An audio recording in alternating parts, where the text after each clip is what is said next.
Hi guys, this is a problem solving session. This is dedicated to mains and NEET students. ठीक है, तो यहाँ पे देखिए पहला सवाल जो है आपका, in the circuit shown the effective resistance between the points A and B points आपको दिख रहा होगा. इसके बीच में इफेक्टिव रेसिस्टेंस निकालना है. तो पूरा निकाल के बताऊँगा आपको. इसमें हम यूज़ करेंगे नोडल एनालिसिस. तो नोडल एनालिसिस कैसे निकालते थे हम लोग कि किसी भी पॉइंट को हम क्या मान लेते हैं, जहाँ पे नोड मानते हैं उसको एक पोटेंशियल असाइन कर देते हैं और उस पर सारे करंट को लिख के ज़ीरो कर देते हैं. ठीक है, तो इस तरीके से हम आगे प्रोसीड करेंगे और आंसर निकालेंगे इस प्रॉब्लम का.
तो यहाँ पे देखो मैंने क्या किया, मैंने सर्किट को एक 100 वोल्ट की बैटरी से जोड़ दिया है और दो पॉइंट्स को असाइन कर दिया एक्स और वाई.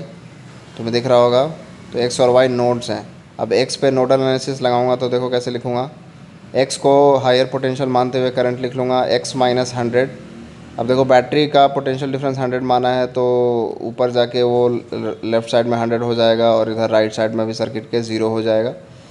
ठीक है, तो x minus 100/6 plus X minus 0/18 plus X minus Y by 6. I have written all the currents. ठीक है, तो x पॉइंट पे नोडल एनालिसिस कर दिया और इससे एक इक्वेशन बना ली 7x/3 माइनस वाई. ठीक है, तो यहाँ से 7x minus 3y is equal to 300 आ जाएगा. तो इस इक्वेशन को पकड़.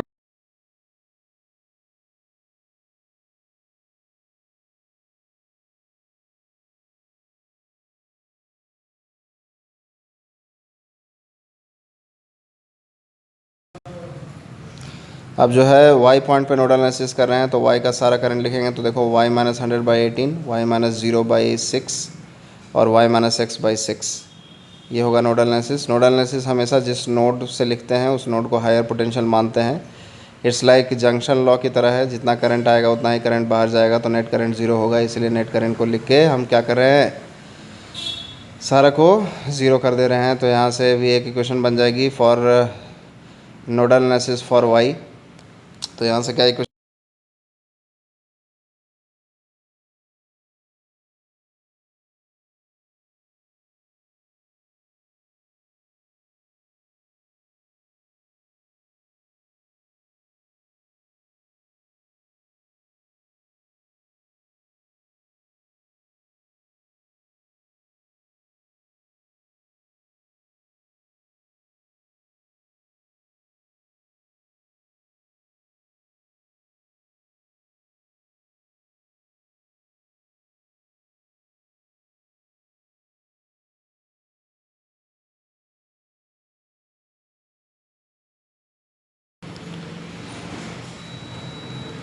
तो ये देखो हमारे पास क्या आ गया, y/3 minus 100/3 plus 2y minus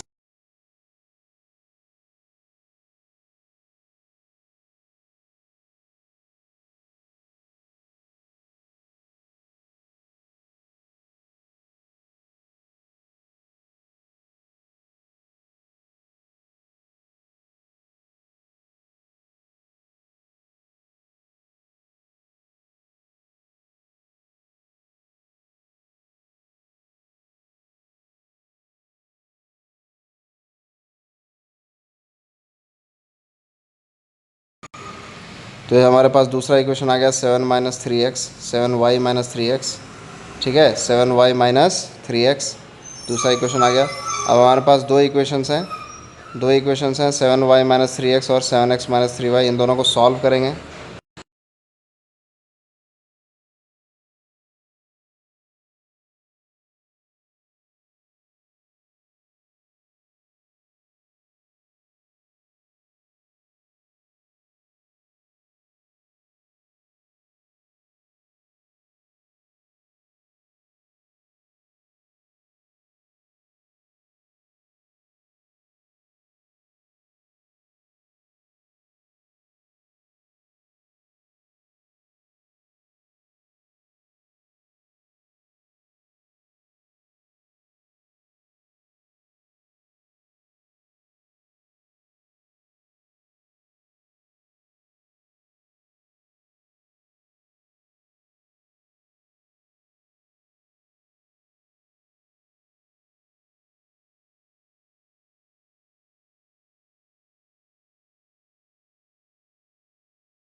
यहाँ से देखो दोनों इक्वेशन को सॉल्व किया तो y की वैल्यू 40 वोल्ट आ गई है। आप अपने नोटबुक पे ज़रूर सॉल्व करें, क्योंकि एग्ज़ामिनेशन आपको देना है, मुझे नहीं, ठीक है। तो जो है आपकी प्रैक्टिस ज़्यादा ज़रूरी है। कैसे सॉल्व करना है ये मैंने आपको बता दिया, बाकी इक्वेशन आप सॉल्व कर लीजिए अपने नोटबुक पे ज़रूर से ज़रूर, ठीक है। बाकी सारा सॉल्यूशन मैंने किया हुआ है, आपको पूरी वीडियो में like every step has been clearly like stated, ठीक है। तो y = 40 आ गया, 40 वोल्ट, और x = 60 वोल्ट आ जाएगा, ठीक है। तो ये वैल्यूज़ आप निकाल लो। अब देखो जहाँ पे x लिखा, जहाँ पे y लिखा, वहाँ पे करस्पॉन्डिंग वैल्यूज़ को पुट कर दो। तो y = 40 वोल्ट आया है, x = 60 वोल्ट आ गया। अब देखो पोटेंशियल डिफरेंस तुम्हें पता चल गया, तो नेट करेंट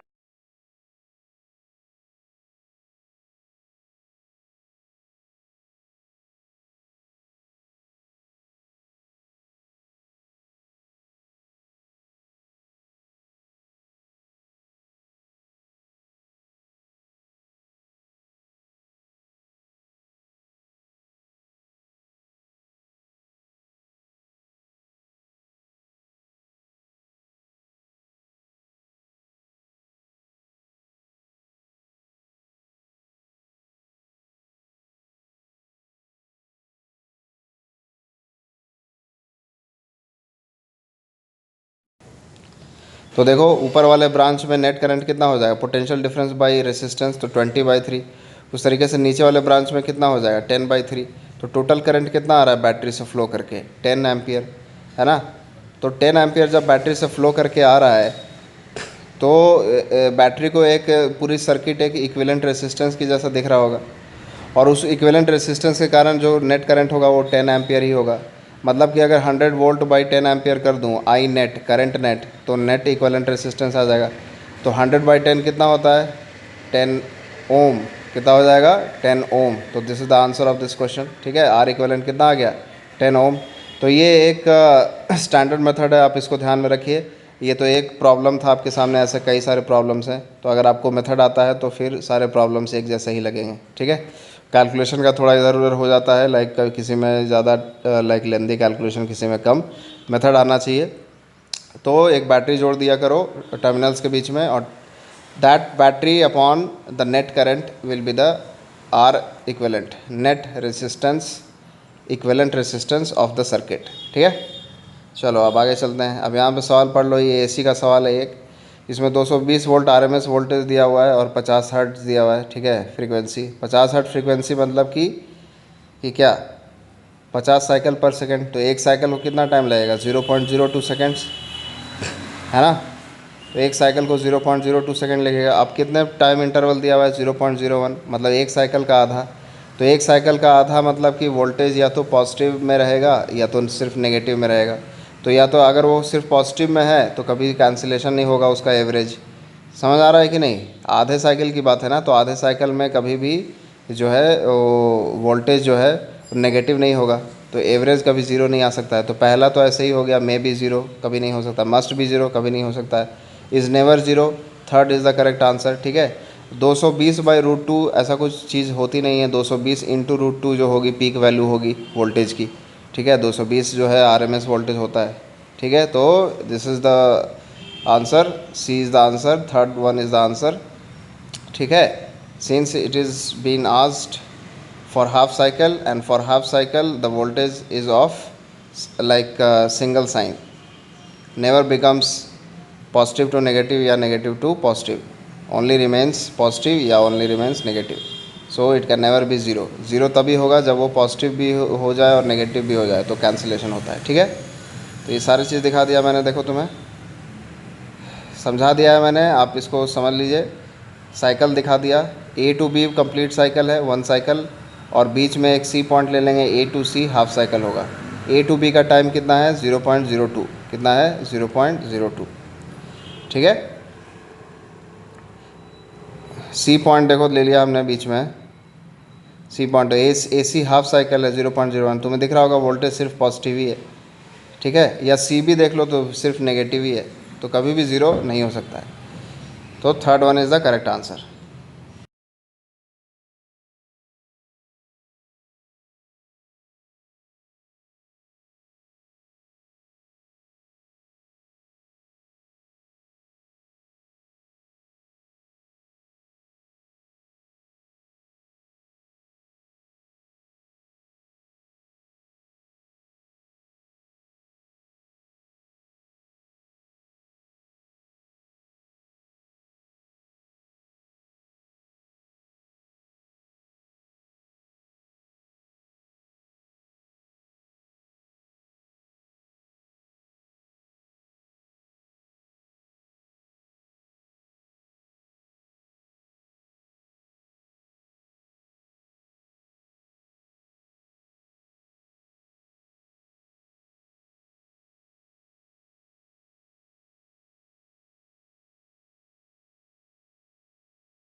अब आ जाइए यहाँ पे, नेक्स्ट सवाल, ये भी एक अच्छा सवाल है।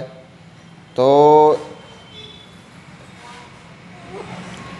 यहाँ पे देखो एरिया निकाल लो, ये तो ज्योमेट्री लगा के तुम निकाल लो, एरिया कितना हो जाएगा स्क्वायर का है, √2l साइड हो जाएगा तो 2l स्क्वायर एरिया हो जाएगा।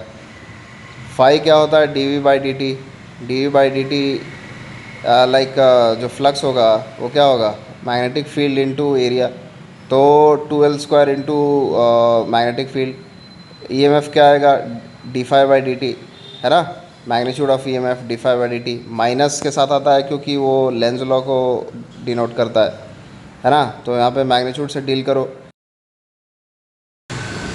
अब ये जो ईएमएफ की वैल्यू आ गई है, ये चारों साइड्स ने इक्वली कंट्रीब्यूट किया होगा, तो बाई 4 करना पड़ेगा, है ना। देखो यहाँ पे बैटरी का रिप्रेजेंटेशन भी दिखा दिया मैंने, चारों साइड्स एक शेल की तरह एक्ट कर रहे होंगे, तो बाई 4 करोगे तो आंसर क्या आ जाएगा, L²/2 इंटू dv/dt। ठीक है, तो इस तरीके से इस क्वेश्चन को सॉल्व कर लिया। अब इसका एक और बहुत ही अच्छा तरीका है, जो बहुत ही बेसिक तरीका है, सारे कॉन्सेप्ट्स को लेके इस सवाल को सॉल्व करेगा, इसमें इंटीग्रेशन इन्वॉल्व होगा, तो ये भी देख लेते हैं। देखो सवाल तो सॉल्व करना हमारा पर्पस है ही, लेकिन सारे एस्पेक्ट्स को जानना ये भी हमारा एक पर्पस होना चाहिए। ठीक है, तो अब यहाँ पे देखो स्क्वायर लूप इस तरीके से है, यहाँ पे जो ईएमएफ आ रहा है यहाँ किसके कारण आ रहा है, व्हाट इज़ द रीज़न, तो रीज़न है नॉन कंजर्वेटिव इलेक्ट्रिक फील्ड। क्या है, नॉन कंजर्वेटिव इलेक्ट्रिक फील्ड। अगर आपने थ्योरी अच्छे से पढ़ी है इसकी, तो नॉन कंजर्वेटिव इलेक्ट्रिक फील्ड का दो डेरिवेशन होता था, एक आउटसाइड रीजन और एक इनसाइड रीजन में। ठीक है, और नॉन कंजर्वेटिव इलेक्ट्रिक फील्ड की क्यों बोलते थे, क्योंकि किसी भी क्लोज लूप में एक पॉइंट से चलने पे वापस उसी पॉइंट पे आने पे जो नेटवर्क है वो ज़ीरो नहीं होता था, या पोटेंशियल डिफरेंस नेट ज़ीरो नहीं होता था, जो कि कंजर्वेटिव फील्ड में होता है। ठीक है, तो पाथ डिपेंडेंट है, क्या है, पाथ डिपेंडेंट, तो that is why this field is non conservative. तो यहाँ पे एक सर्कुलर लूप ले लिया जिस पे नॉन कंजर्वेटिव फील्ड को हम एनालाइज कर रहे हैं। अब ये सर्कुलर ही क्यों होगा, क्योंकि हम इसको वोर्टेक्स फील्ड लेते हैं। मैग्नेटिक फील्ड एक वोर्टेक्स फील्ड है, लाइक एक सिलेंड्रिकल रीजन में होता है, इसीलिए सर्कुलर फील्ड बनता है। तो ये सब तो थियोरी की बात है। अगर आपको इस पे लाइक और जानना है तो आप कमेंट करके लाइक पूछ सकते हो मेरे से। मैं एक डेडिकेटेड लेक्चर बना सकता हूँ इस टॉपिक पे, ठीक है। तो यहाँ पे देखो अगेन, जो इलेक्ट्रिक फील्ड की मैग्नीट्यूड होगी conservative non conservative electric field की, वो क्या हो जाएगी। तो ये डेरिवेशन आपने पढ़ा होगा, dv/dt into R by two. dv/dt into R by two is the magnitude of non conservative electric field. अब देखो, इलेक्ट्रिक फील्ड के डायरेक्शन में पोटेंशियल घटता है तो इलेक्ट्रिक फील्ड का कंपोनेंट लेना पड़ेगा मुझे। तो किसी एक साइड को एनालाइज कर लेते हैं। तो मान लो ऊपर वाले साइड को एनालाइज कर लेते हैं। ऊपर वाले साइड को एनालाइज कर लेते हैं। r is the radius of the circle of the non conservative field line, ठीक है। तो ये देखो, इलेक्ट्रिक फील्ड टेंजेंट के अलोंग होगा। किसके अलोंग होगा? टेंजेंट के अलोंग होगा, ठीक है। अब इसका कंपोनेंट साइड के अलोंग लेना पड़ेगा। इसका कंपोनेंट क्या लेना पड़ेगा? साइड के अलोंग। तो साइड के अलोंग कंपोनेंट कैसे लोगे? तो थीटा डिफाइन करना पड़ेगा। तो ये देखो, मैंने थीटा डिफाइन कर दिया यहाँ पे।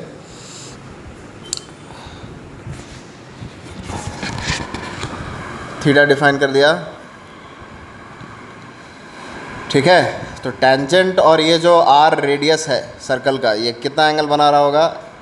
ये जो है 90 डिग्री एंगल बना रहा होगा। रेडियस और टेंजेंट 90 डिग्री बनाता है। तो थीटा जो है क्या हो जाएगा वहाँ पे? इलेक्ट्रिक फील्ड का जो साइड के साथ एंगल है वो कितना हो जाएगा? वो थीटा हो जाएगा, है ना। तो ज्योमेट्री लगा लो थोड़ा, यहाँ दिखा भी रहा हूँ मैं।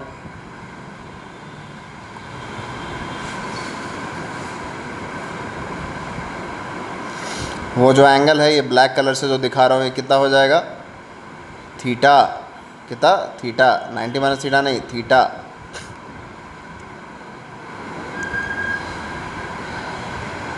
ठीक। अब तो तुम आराम से कॉम्पोनेंट ले सकते हो इलेक्ट्रिक फील्ड का along the side. Along the side तुम आराम से कॉम्पोनेंट ले सकते हो। कितना हो जाएगा? E cos theta. कितना हो जाएगा? E cos theta. और ई की वैल्यू तुम्हें पता ही है कितनी है? dv/dt into R by two, the magnitude of non conservative electric field. dv/dt into R by two, R by two cos theta, है ना। कॉम्पोनेंट आ गया। And electric field into D R क्या होता है? That is gradient. Electric field into D R is change in potential, है ना। Change in potential याद आ रहा है? E R is equal to minus D V upon D R. Electric field जो है पोटेंशियल ग्रेडियंट के बराबर होता है। तो अब इसमें अगर मैं एक स्मॉल डी एक्स एलिमेंट लेके मल्टीप्लाई कर दूं तो वो किसके बराबर आ जाएगा? The whole thing will be equal to potential difference.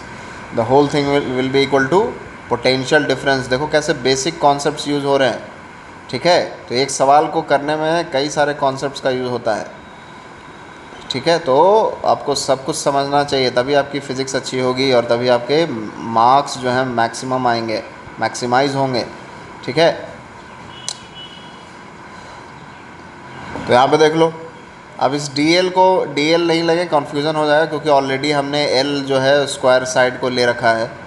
तो dl को मैं बाद में dx में चेंज कर दूँगा, उसको dx ही पढ़ो। ए बी साइड पे एनालाइज कर रहे हैं, ए बी साइड पे एनालाइज कर रहे हैं, ठीक है। तो यहाँ पे इंटीग्रल बन गया। कहाँ से कहाँ तक इंटीग्रेट कर देंगे? ओरिजिन ले लेंगे बीच में, ए बी के बीच में मिड पॉइंट पे ओरिजिन ले लेंगे। तो कहाँ से कहाँ तक इंटीग्रेट करेंगे? √2l is the total length of the square. √2l is the total length of the square side. Square side का आधा फिर कितना हो जाएगा? l/√2। तो -l/√2 से +l/√2 तक, -l/√2 से +l/√2 तक हम इंटीग्रेट कर देंगे। -l/√2 से +l/√2 तक हम इंटीग्रेट कर देंगे, ठीक है। यहाँ पे मैं dl को dx चेंज कर दूंगा, क्योंकि देखो dl और फिर l में कन्फ्यूजन हो जाएगा।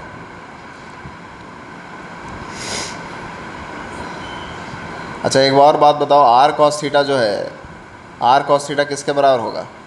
r cos थीटा l/2 के बराबर होगा। r cos थीटा यहाँ किसके बराबर हो जाएगा? l/2 के बराबर हो जाएगा। तो आपकी बेसिक मैथमेटिक्स अच्छी होनी चाहिए इन सब सिचुएशंस को टैकल करने के लिए। ठीक।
तो देखो यहाँ पे चेंज कर दे रहा हूँ, dx में चेंज कर दिया मैंने। r/2 को r cos थीटा को l/2 लिख दूंगा तो l/4 हो जाएगा। ठीक है।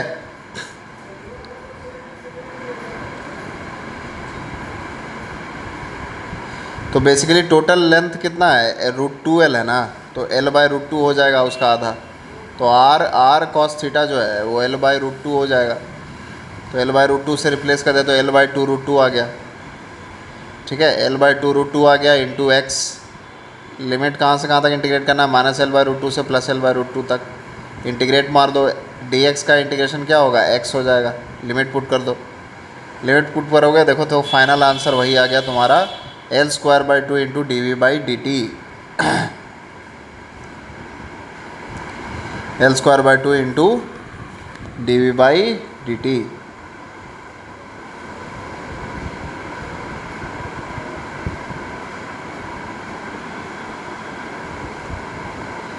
l²/2 इंटू 2 होगा, तो दिस इज़ योर आंसर।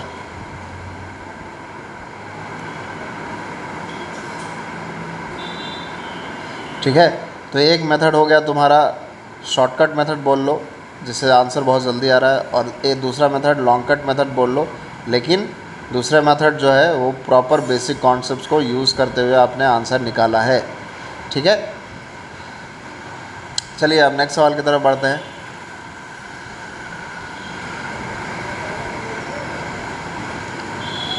तो this is question number 10th।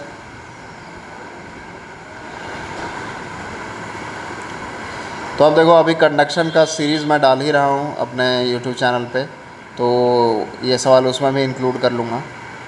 बाकी यहाँ पे सॉल्व कर लेते हैं, ये बच्चे का डाउट है। तो यहाँ पे देखो, a point charge Q is located at a distance r/2 from the centre of an uncharged conducting है स्फेरिकल सेल है as shown the electric field at a distance 3r from a point charge.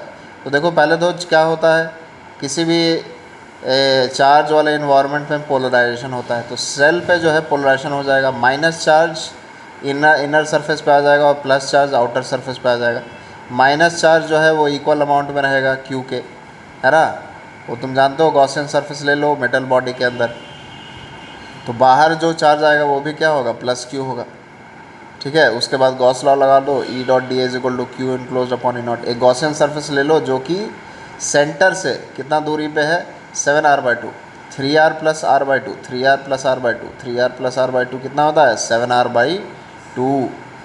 ठीक है, तो 7r/2 पे आप Gaussian surface ले लो और E.D is equal to Q enclose upon ε0 लगा दो, तो वहाँ से इलेक्ट्रिक फील्ड आ जाएगी।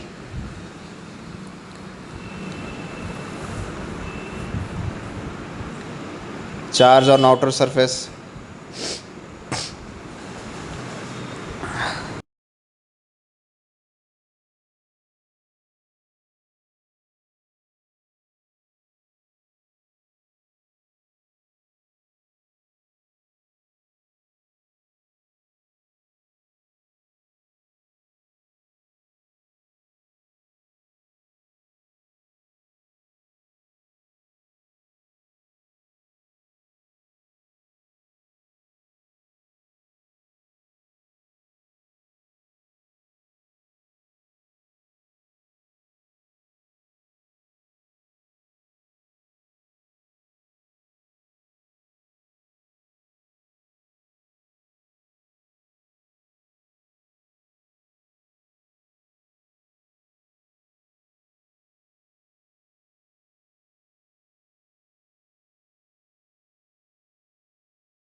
यहाँ पे गॉसियन सरफेस ले लिया और आर जो स्मॉल आर है वो 7r/2 के बराबर है।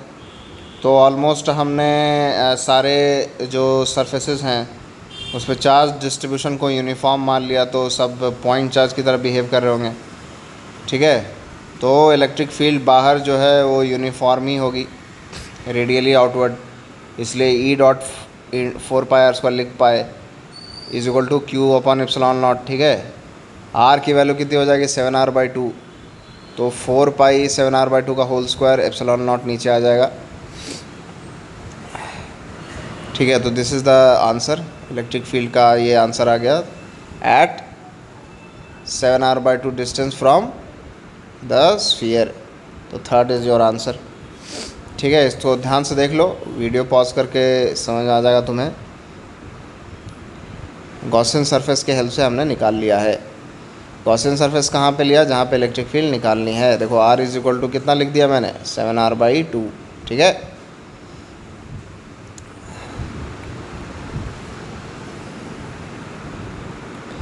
चलो नेक्स्ट सवाल की तरफ बढ़ते हैं।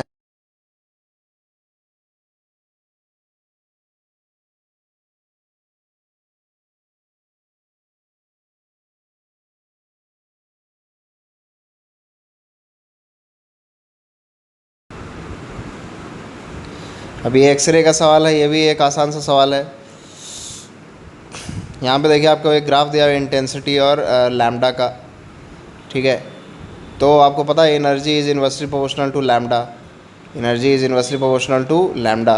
तो जिसका लैम्डा कम होगा उसकी एनर्जी ज़्यादा होगी ऑब्वियसली, और एनर्जी ज़्यादा होगी मतलब कि ज़्यादा पोटेंशियल डिफरेंस के बीच में एक्सेलरेट कराया गया है इलेक्ट्रॉन्स को। ठीक है, तो मतलब पोटेंशियल डिफरेंस जिसकी एनर्जी ज़्यादा होगी उसकी ज़्यादा होगी। तो देखो λ2 और λ1 लिख दिया, λ1 इज़ स्मॉलर देन λ2, मतलब कि E1 energy 1 is greater than energy 2, मतलब V1 is greater than V2। Potential difference V1 corresponding to 1 is greater than potential difference corresponding to 2। तो कौन से ऑप्शन में आ रहा है ये, फर्स्ट में आ रहा है, सेकंड में आ रहा है, थर्ड में तो नहीं आ रहा है, फोर्थ में भी नहीं आ रहा है। तो फर्स्ट और सेकंड टेंटेटिव आंसर हो सकते हैं। ठीक है, अब एनर्जी कैसे पोटेंशियल डिफरेंस से रिलेटेड है, तो electron volt is equal to half mv², electron volt is equal to half mv²। ठीक है, जितना ज़्यादा पोटेंशियल डिफरेंस दोगे उतनी ज़्यादा इलेक्ट्रॉन एनर्जी लाएगा, और रिटार्ड होगा तो उतनी ज़्यादा एनर्जी एक्सरे में निकल के आएगी। स्टॉपिंग पोटेंशियल है ना, जो लाइक टर्मिनेटिंग वेवलेंथ जो मिलता है वो कैसे मिलता है, ये जो लैम्डा और λ1 और λ2 ये कैसे मिला होगा, जो इलेक्ट्रॉन अपनी सारी एनर्जी लूज़ कर दे रहा है उसके करस्पॉन्डिंग जो लैम्डा है वो यहाँ पे प्लॉट किया गया है ना।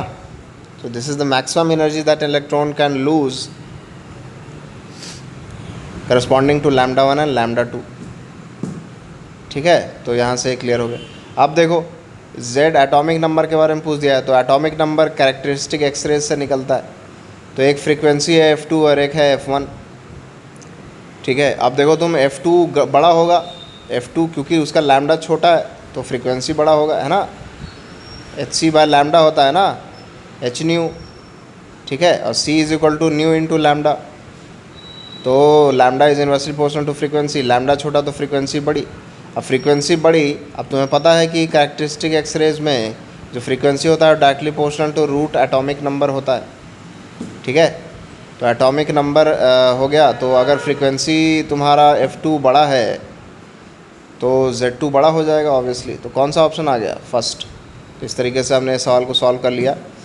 समझा रहा, लैम्डा छोटा तो फ्रीक्वेंसी बड़ी तो एटॉमिक नंबर बड़ा। तो दोस्तों के साथ शेयर करो, सब्सक्राइब करो। ठीक है, और सवाल पूछो। ठीक है, अभी मेंस आने वाला है तो तैयारी अपनी तगड़ी कर लो।